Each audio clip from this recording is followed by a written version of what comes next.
Support this podcast at patreon.com/Kris Karl Photography Podcast.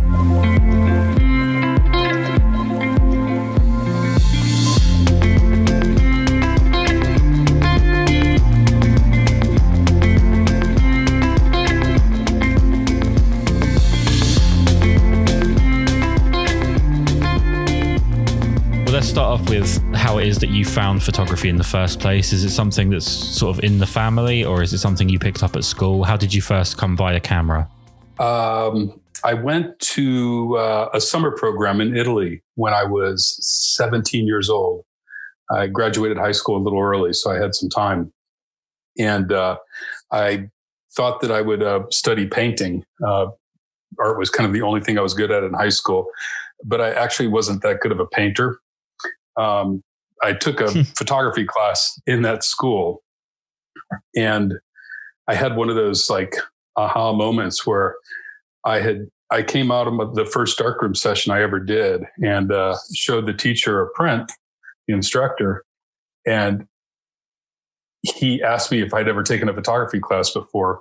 And I said, well, no. And he goes, well, if you haven't, and this is your first print, you should really consider photography. And I was blown away. It's good to have somebody kind of push you in a direction when you're that young. And I never looked back. I just started photographing everything. I bought a Yashica 124G.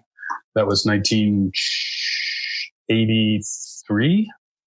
And I just started burning through 120 film. Loved it. I mean, you said that you went over there with the intention of potentially becoming a painter. Is art something that's in the family? No, not at all. Came from a family of kind of middle-class family, doctors, businessmen. I was kind of a shock when I went in that direction. Was not supported by my family. Wasn't a big deal. They were just kind of surprised and thought maybe I would get over it and move on to something else. Or like it was just a phase kind of thing. Yeah, like I would find my way sooner or later. And art was just, not a way you could earn a living in the world. I mean, before I really sort of dig into anything with you here, one thing I'm kind of always fascinated by with different people, I feel like the answer is always going to be different. But what is it that worked for you with photography? What was it? What did photography do for you? What did it awaken in you that made you want to keep doing it? Oh, that's a good question. And it's something I've actually been thinking a lot about because I'm kind of having a resurgence in what I started doing originally. And having a camera, especially like the Yashica, a twin lens reflex, it kind of gave me this permission to be an obvious voyeur, just kind of walk around and see. It slowed me down. I just started really for the first time looking at things and seeing things that I just never really spent that much time considering, just small details. And the fascination with what I saw and how it came out later hooked me. Like what I thought I saw, what I recorded, and what I came out of the darkroom with, all three different very things sometimes. And sometimes they coincided and it was just good. That was my hook.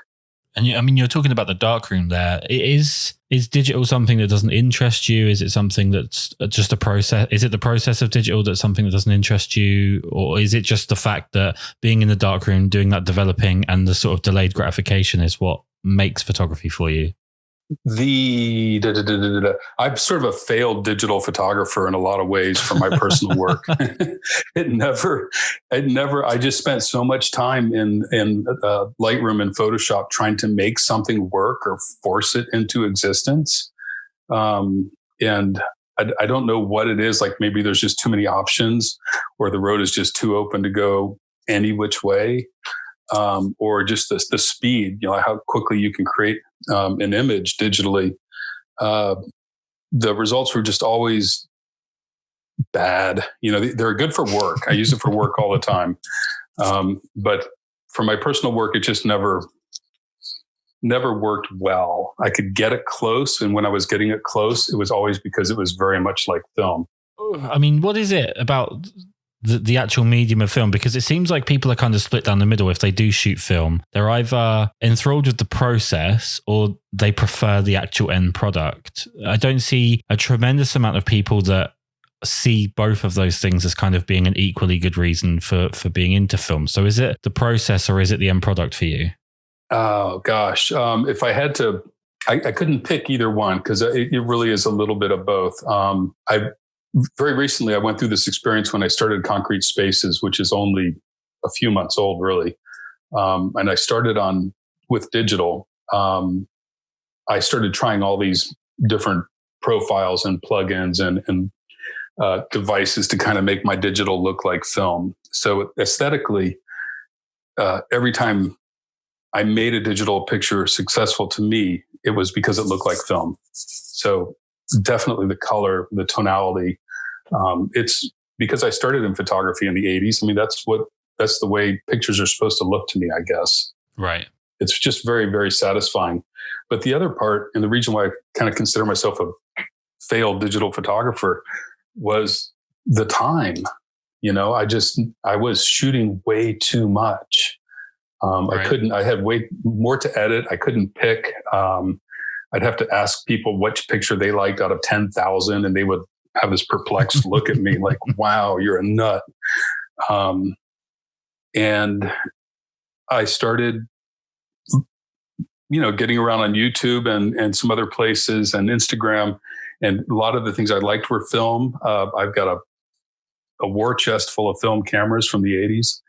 And I just decided, what the heck, if I'm spending all this time trying to make it look like film and I'm going too fast, I'll try it. And the weird thing is I never shot, except for a couple of rolls, C41 before. And that was a real awakening. How so? The process with C41 scanning, it's a lot like the darkroom for me.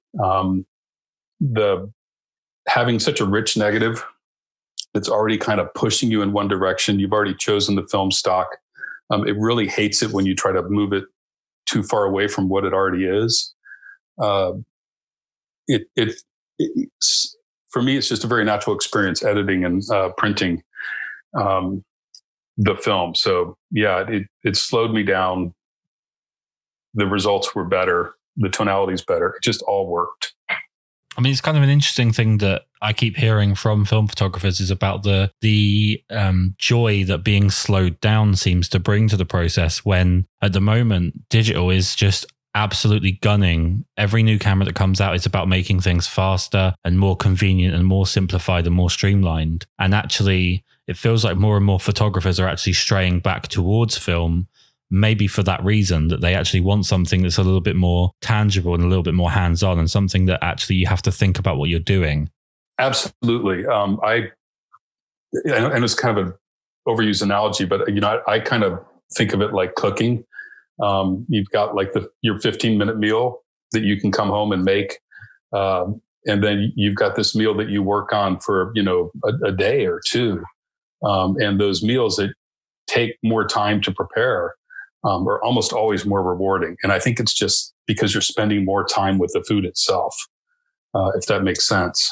Yeah, no, 100%. I actually was on a podcast recently, and I mentioned that the one of the problems I have with technology at the moment is that we see every new version of something as making the old version redundant, when in actual fact, I think an interesting analogy is the acoustic guitar compared to the electric guitar. I feel like film photography is the acoustic guitar, and there's still absolutely a purpose for it. It's not something that can be dismissed. It's not something that can be superseded. It's just a different version, a different method to something. It's alternative. It's not been outdated. And I genuinely think that's why we see the resurgence. One thing I'm actually interested to ask you, especially based on where you're located, what is it about film photography that feels so natural when it comes to sort of Western United States? So we moved to Seattle about 10 years ago, and I brought my film camera out for the first time on one of my trips out to Utah, where I go mountain biking a lot, this year. And again, it just kind of felt like it was in its natural environment.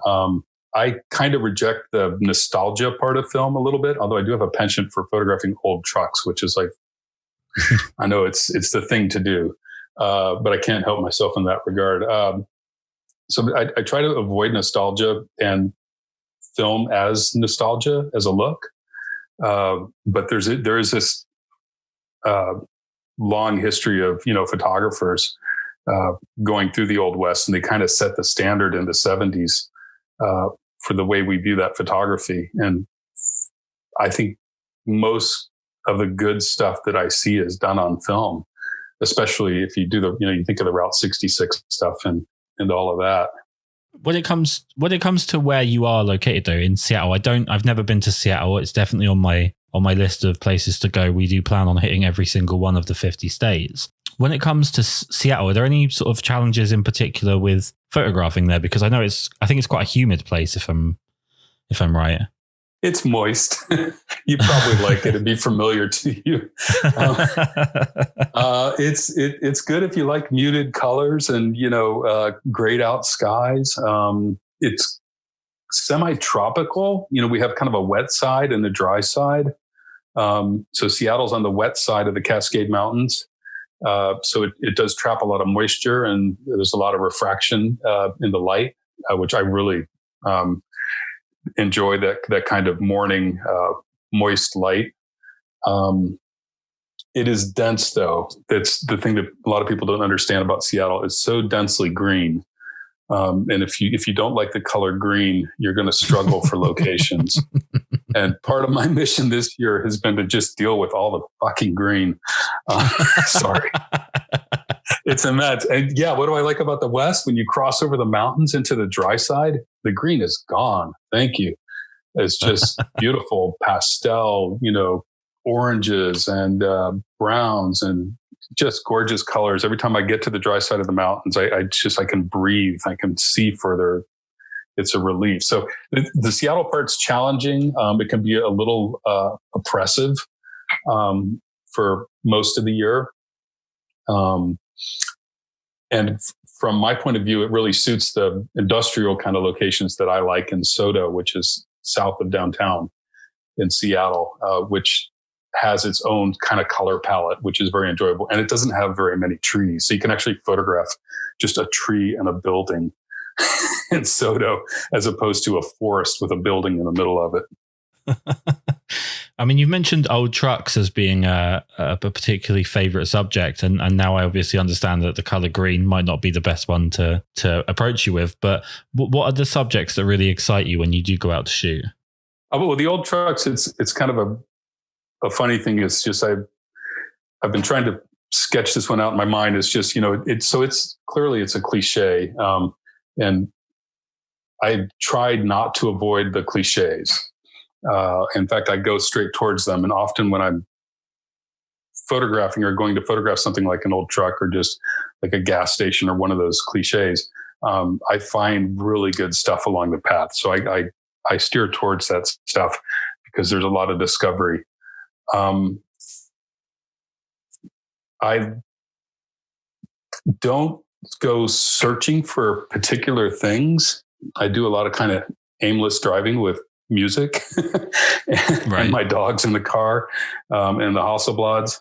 And I'll see something. And a new thing I've been doing is I just drive a lot with my iPhone, and I'll just photograph it because it's tagged, and I'll kind of note the time of the day. And then I go back and I revisit these things that I see. So for SoDo, there's a particular corner that's got a lot of palette. In fact, I just posted a picture from there.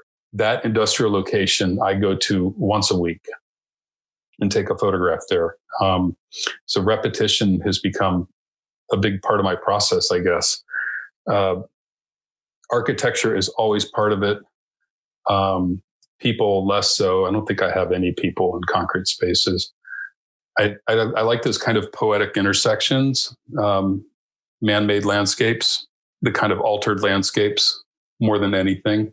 I've got to see some evidence that man has been there and done something to the landscape and modified it. A nature shot with a waterfall, I won't take it. It's sort of, plus it's all green.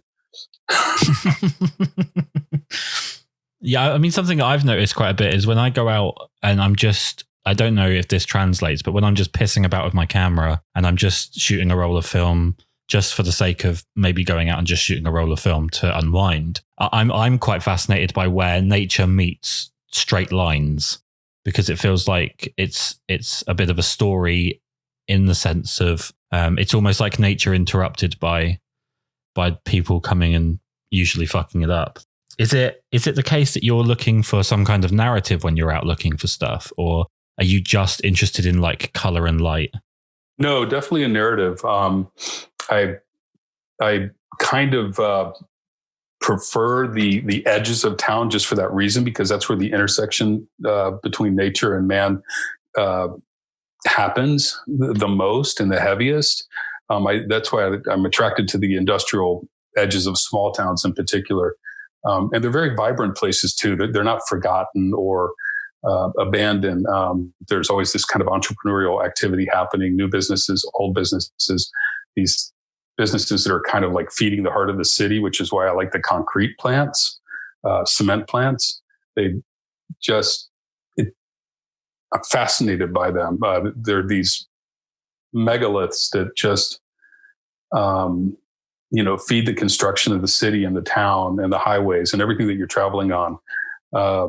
And so those edges of towns, those intersections, and in particular the concrete plants or the cement plants, where they're taking nature and then just pulverizing it and mixing it and heating it up and then creating something that they can make cities with. Often you can see the city, the concrete plant, and a wonderful landscape in the background all in one shot. And I really strive for that particular thing, where you can see man consuming the landscape and then making cities out of it. That's kind of an ideal situation for me. I mean, it sounds like your process is very much image by image in terms of the way that you work, but the presentation of your work is very collective. Are you someone that puts a lot of importance on like personal projects or having some kind of overlapping theme, or are you just shooting by what excites you? No, just strong themes. In terms of like a singular subject, not so much. But the way I'm trying to look at things and present things, very much so. It was interesting with the pandemic, and I started going through old negatives that I started with, and really deciding what was working for me back when I started, and comparing it to what I was doing now. And it always comes down to this, almost like a visual haiku, just these three things that make a whole thought in a picture. And if I can get those three things in one picture, that is pretty much my theme. I could get the intersection of nature to man, the altering of the landscape, and some humanity in it without showing people. The thing I've been working on to get into those images is a contemporary kind of timestamp. I want, going forward, images to kind of really tell people what day I took them on, or what decade at least, and not have them be so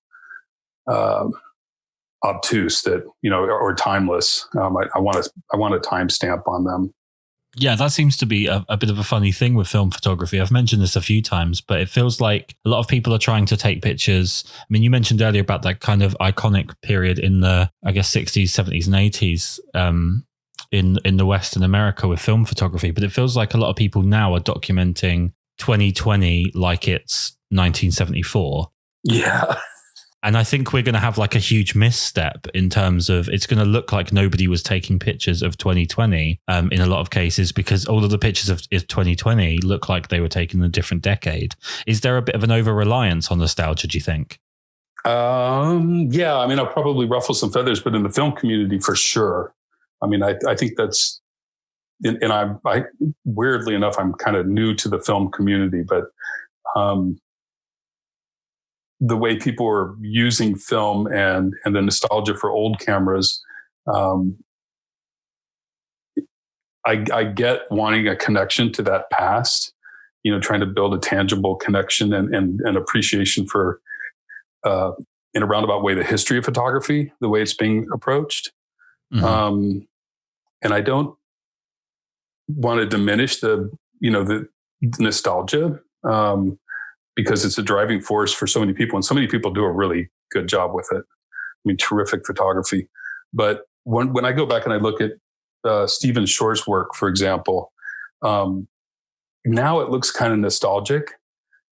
But when he took those photographs in Uncommon Places, everything was contemporary. And I really ponder that. It's like, wow, it's running around trying to make a 1970s Stephen Shore picture is counterproductive. You can do it, you can find it. But I think going forward, I'm really trying to emphasize putting more contemporary things that show what's happening now in my pictures. I really don't know how to do it yet because I am kind of stuck in that nostalgic loop. It's the easiest in a way. Yeah, it's kind of like the low hanging fruit of the film world. It's kind of similar to in the portrait world, the people that, Instagram's becoming a bit gross with it. I'm hoping that it's not something you've had to experience, but the kind of sexualization is just the easiest low hanging fruit for the portrait world or for images of people, because people are going to like it regardless of how shit the images are, because they like the idea of sexualized human beings. And it's very easy to make yourself look like you know what you're doing because people are usually too busy not paying attention to the photographic side, I guess. Yeah, no, I agree completely. I listened to a few of your podcasts. By the way, incredible work. And thank you. You've interviewed some of my new heroes. It was really great to hear. But did I hear you say that you worked for Peter Lindbergh at one point?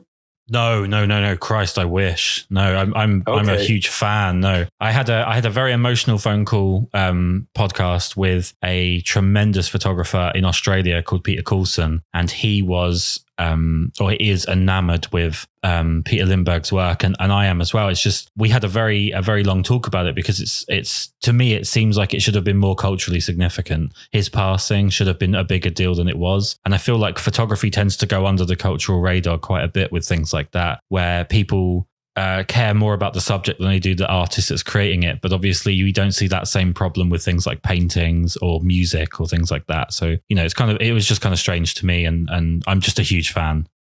Okay. Yeah. Because I think that Peter Lindbergh is the perfect example of of taking provocative, images or creating provocative images, but not over sexualizing them. Everybody's just intense, it's theatrical. The lighting's just amazing. And if you've seen his sets, they're terrific. Just a huge black curtains and silks and everything going. But in terms of the images and how they look in the context of Instagram, untouchable. And never once did he just kind of overly sexualize somebody just to push that button.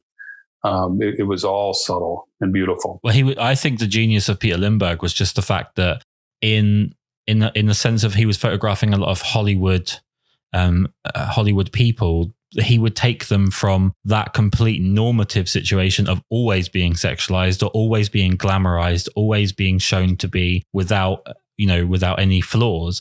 And he kind of showed them in a more raw human sense. And just by doing something that was that simple, he stood out so much from what other people were doing. There's a million and one things you could break down with what's so amazing about his work, but that's what I've always loved, is just the fact that it felt so connected to the actual subject. It felt like they were a person, not a performer.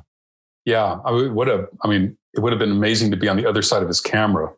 Not that I would ever want to be on the other side of a camera, but if I had to pick one, that would probably be it, Let's talk about your influences a little bit then, since we're in this kind of ballpark. Who are the photographers that you're currently most looking out for and enjoying their work? Let's see. I've been really, rather than individual photographers, I've been kind of stalking hashtags and bodies of work and the way people are associating themselves with particular hashtags on Instagram. And I really, new topographics, of course, is kind of like the primary one for me. I'm a fan of Robert Adams and a lot of the new topographicists, if you can say that. And a lot of the British photographers that are that use the tag new topographics are fascinating. I mean, I know there's like this drive for Brits to come to the West and photograph it. I'm kind of pulled in the other direction. I want to go to the UK and like lurk around all the docks and gloomy areas on the coast. That's not something you want to say when you're entering the country. Don't say you want to be lurking around the docks. No, I guess not. No, but you know what I mean. I'll bring a pretty camera. But isn't that like the constant sort of battle with photography and with people in general, is that we always think that over there is better than where we are? Oh, the grass is greener. Sure. Which brings me back to like the Soto project that I've been working on. One thing I've always, like one of my biggest mistakes as a photographer is just kind of going on to the next thing too quickly. And so I'm kind of committed to going to this one part of town and photographing it once a week. And it's been rewarding. I've never pursued one area for this many months in a row, ever. And, so the grass is pretty green on my side of the fence too, sometimes too green, clearly, but,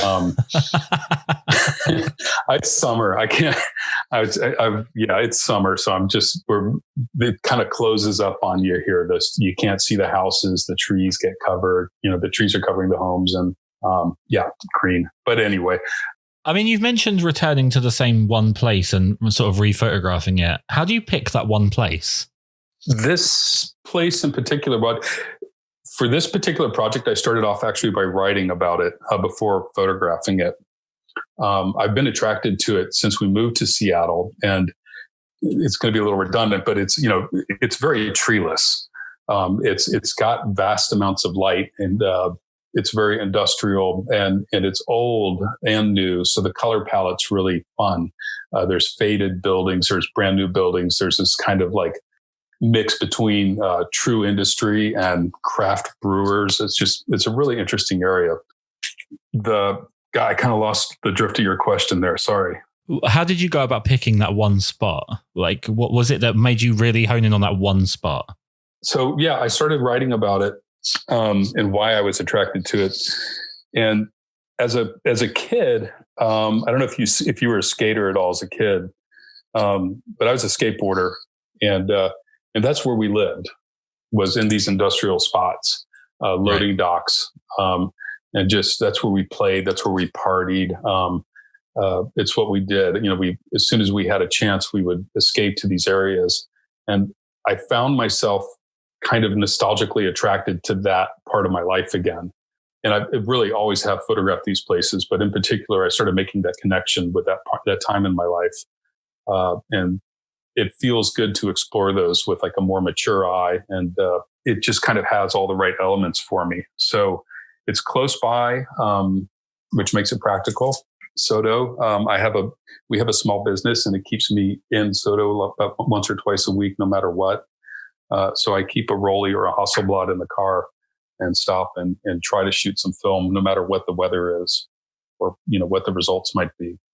Is there ever the danger that you're going to kind of keep retreading old ground and maybe taking the same picture over and over again, just trying to improve on that individual picture? Or is that the challenge, is to kind of force yourself to not do that? Well, it's funny because I've actually tried to go back and take the same picture because I didn't like the results and try to improve on it. You can't do it. Right. It's never the same. It's just impossible. The light's different. You're standing different. You're in a different mood. There's, and things get torn down and rebuilt. It's crazy. So I thought that was going to be the case. But I haven't made the same picture twice, although it's become kind of recognizable for me, in my work, that I do see the same place over and over again and some of the same themes. But I like that because it's kind of a consistency that I think I've lacked in the past. So I'm enjoying that right now.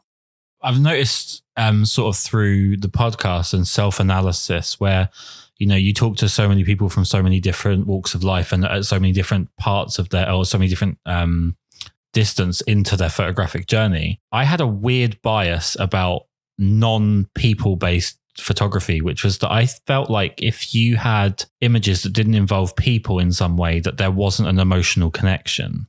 that the people were taking aesthetic images, but they weren't necessarily meant to bring out any kind of emotional reaction.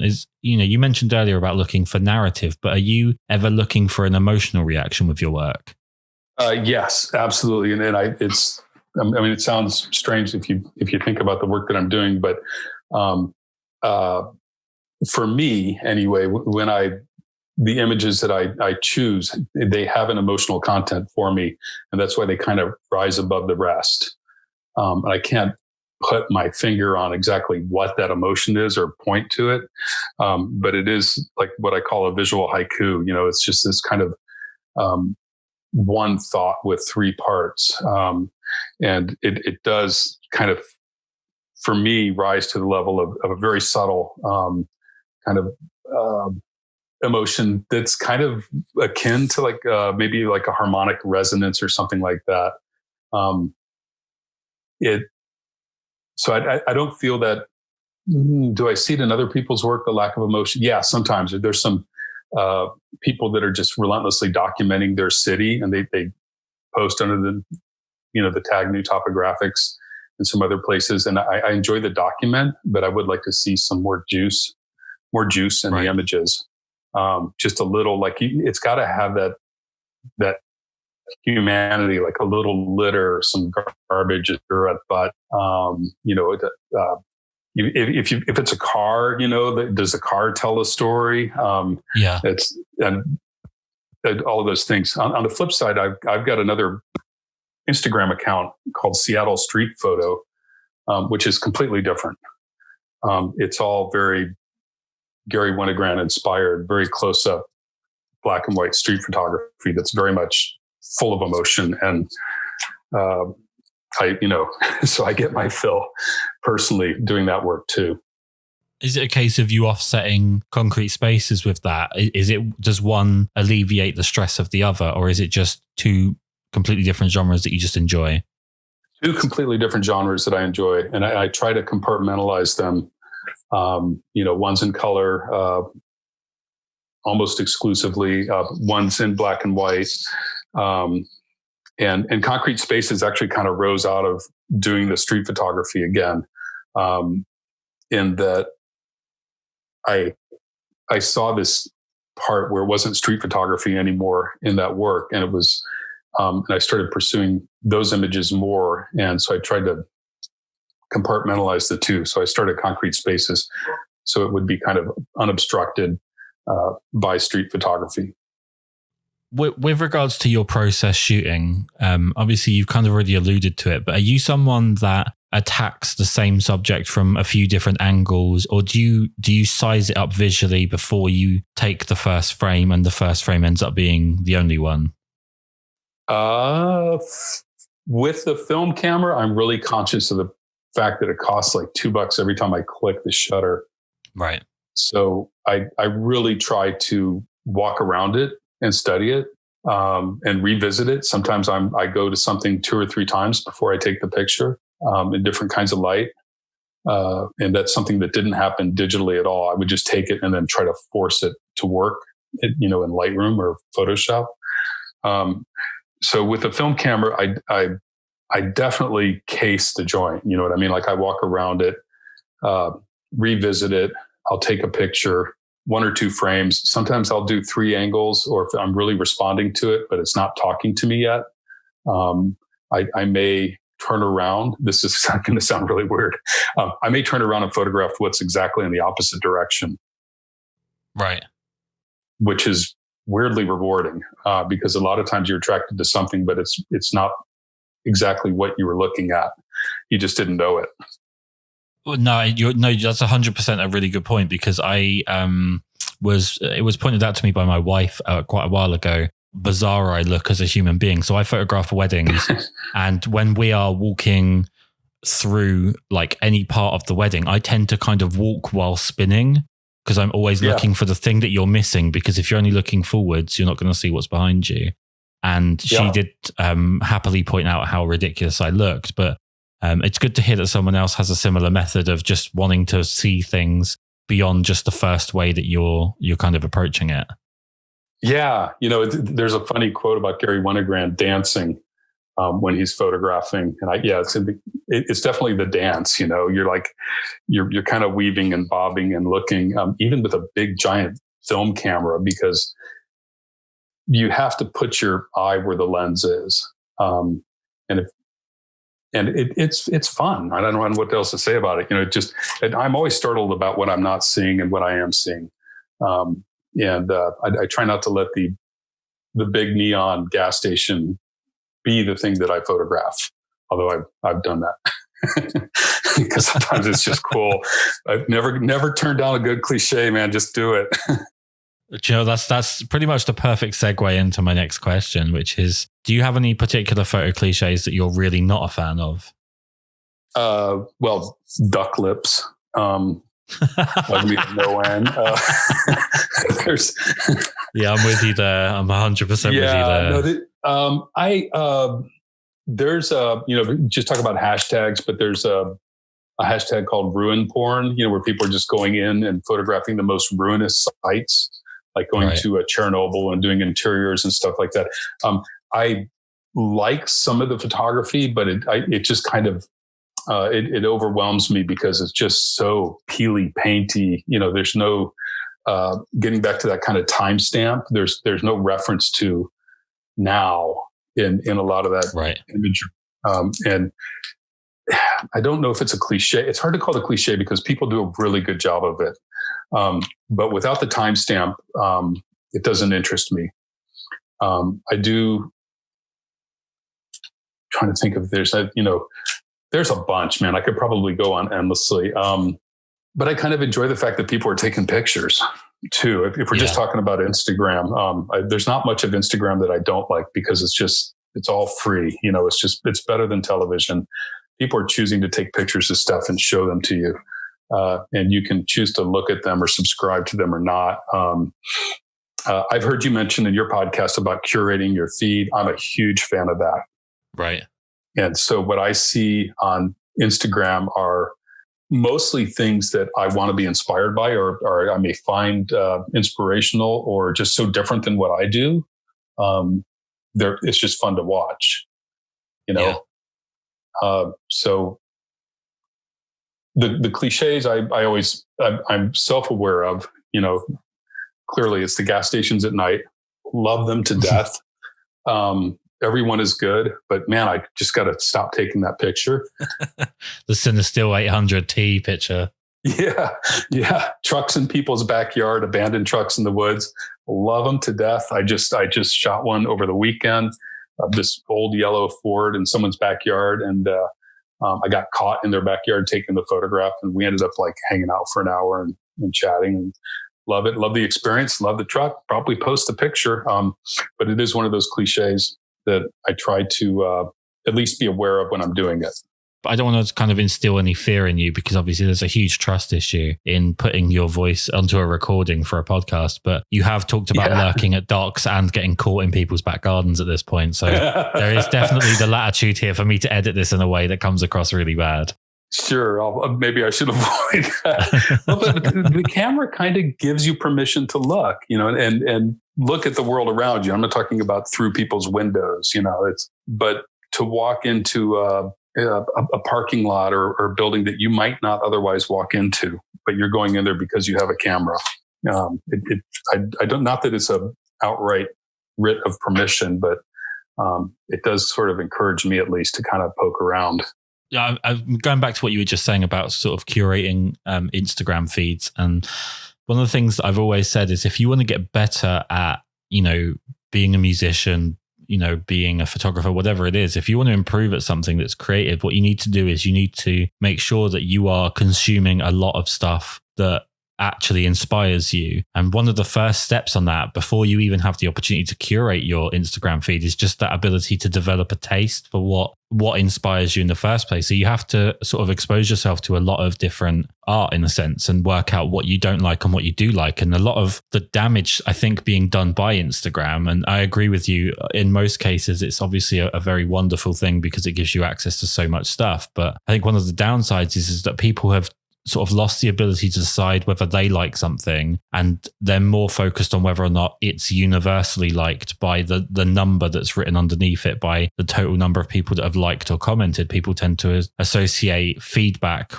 generally with what they should or shouldn't do. And that's the one downside I would say, is I wish people could get past the numbers and just actually be a bit honest with themselves emotionally and intellectually, and just enjoy art for what it is, and not worry about sort of feeding into sort of a trendy zeitgeist, I guess.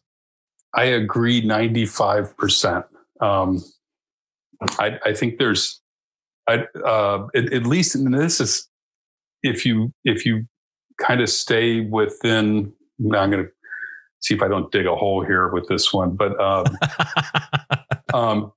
one of the reasons I like film and Instagram is that people are a little bit more careful about what they're doing and more curated, I think, in general. I mean, there's people just shooting film because it's film, and not beyond that.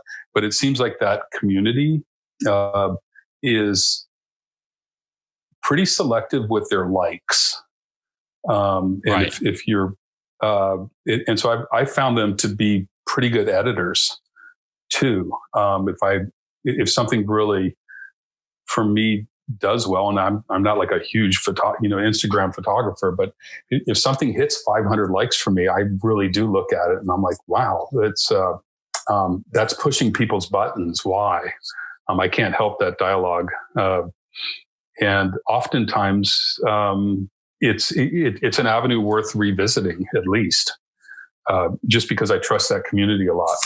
They're pretty selective and sometimes very critical about what they like and don't. I don't get the feeling that the film community there is just kind of blindly liking stuff. And if I get more followers, because I don't have a tremendous amount, I guess that might change, and I have to be a little bit more leery of going down that path. But for now, I kind of, I'm all for letting them kind of edit and push me in particular directions. It's fun. I mean, that is, you've really dug a hole there. I don't feel like we can recover from that.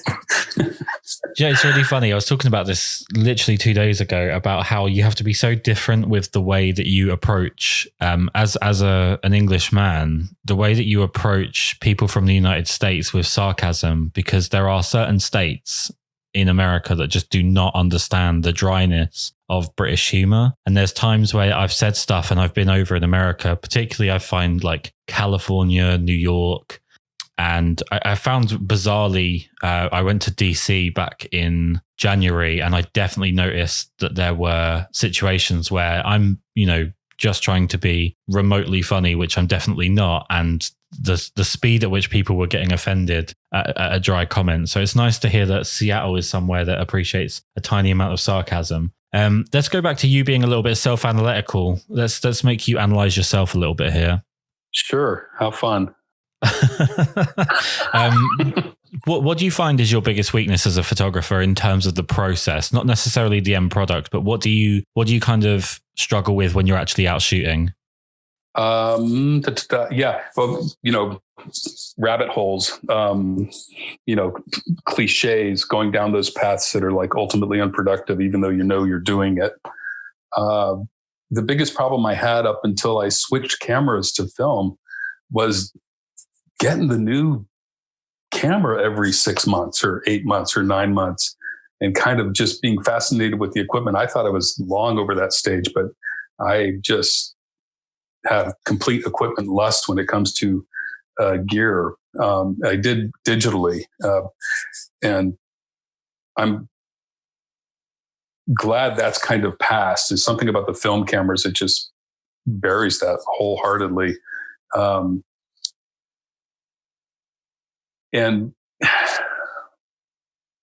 I try not to be overly conscious of my flaws, because they're easily deleted on the hard drive when you're done. Sorry, go on. Yeah, no, I'm sorry, kind of lost in the train of thought on that one. What are my flaws? Yeah, well, they're endless. Well, that's the thing, right? That's the thing with people. When they self-analyze, they tend to go one of two ways. They either think that their farts smell like cinnamon rolls and they're incapable of doing anything wrong, or they don't believe they're capable of getting anything right. So I find self-analysis is a really difficult subject for people to touch on and makes for quite an interesting podcast subject. I think it's a great subject. It's kind of hard. I guess what I was trying to do is figure out about it like in a specific point in time. Am I ever like self-analytical? And the answer is no. But man, I can tell you that like I edit at night and I think I'm a genius, and then I'll post it and I'll wake up in the morning and I just delete that son of a bitch as fast as I see it. I'm like, what the hell? What was I doing? What was I thinking? And sometimes I'm right and sometimes I'm wrong. But it's just like, you can just get like, you can go down these rabbit holes, like, start like, I really want saturated red on everything in my life. And, you wake up in the morning, you realize you've posted this and you thought it was brilliant, and it's just horrific. Yeah, I always have that with skin tone because obviously my main thing is photographing people, and I'll post something at 10 o'clock at night and I'll wake up in the morning and I'll be like, why is she purple? Why did I think purple would look good? Yeah. I commercially, I do fashion photography. So I get you. Skin tones are just are tough, especially. You almost have to have like three separate looks at something with time in between to be able to 100% trust yourself that you've not like smurfed someone or made them look like they've got jaundice. Yeah. Oh, it completely. Luckily, like I do mostly product photography on figure, and so color correction comes first, and then skin tones comes after the product. As opposed to portrait, but it's a real fine line in fashion photography, jaundiced and natural. You can cross it real quickly. Well, I feel like that should be a set of filmic look presets that I could put out, where it's like jaundice, smurf, hypothermia 2. A little heavy on the cyan, yeah. All right, so this is the most terrifying question for British people, and I think it's one that Americans can cope with a lot better. We'll give it a go. We've talked about what you think your biggest weaknesses are. What do you think your biggest strength is as a photographer? I am wholeheartedly a photographer. I never doubt that when I'm making images and when I stop. We're entrepreneurs. We have a small business. That's how we put the butter on our bread. And that's where I do the fashion photography. But I never say that I'm an entrepreneur. When somebody asks me what I do, I'm a photographer. And when I came out of that darkroom as a kid in Italy, and I got that first bit of praise that I should be a photographer, it just locked it in. I can't stop taking pictures. So I think that's my biggest strength is doggedly. I'm just without doubt that, I'm a photographer. I never think I'm a fraud. Sometimes I think I'm a really bad photographer, but I never have any doubt as to why I have a camera with me or why I'm jonesing for a new lens or something like that. Yeah. So that's probably my biggest strength is consistently. I just keep taking pictures. Well, thousands and thousands and thousands of miles away from where you are now is someone that definitely doesn't think you're a bad photographer by any stretch of the imagination. So to prove my point, I need you to tell everyone where they can go and see your work and prove me correct. So what are all of your websites and links and Instagrams and whatnot? Okay. So, no websites, just Instagram is kind of where is my playground right now. Concrete Spaces is my primary focus in photography right now. I've got a street photography site called Seattle Street Photo that I'm just opening up to kind of showcase other people's work too. It doesn't. I'd like to see more, involvement in the street photography community in Seattle. So I'm just kind of egging that one on with Seattle Street Photo, and then commercially, it's pircoseattle.com or pirco.com. That's PIRKKO, and that's our business. And Pirco Seattle is the Instagram handle for that. Well, it's been amazing to talk to you. It's been very funny. It's been great to find out that Seattle people enjoy some sarcasm. Thank you so much for taking the time to do this. Yeah, thanks. I look forward to seeing you one day if you visit. I'll give you a tour of Soto.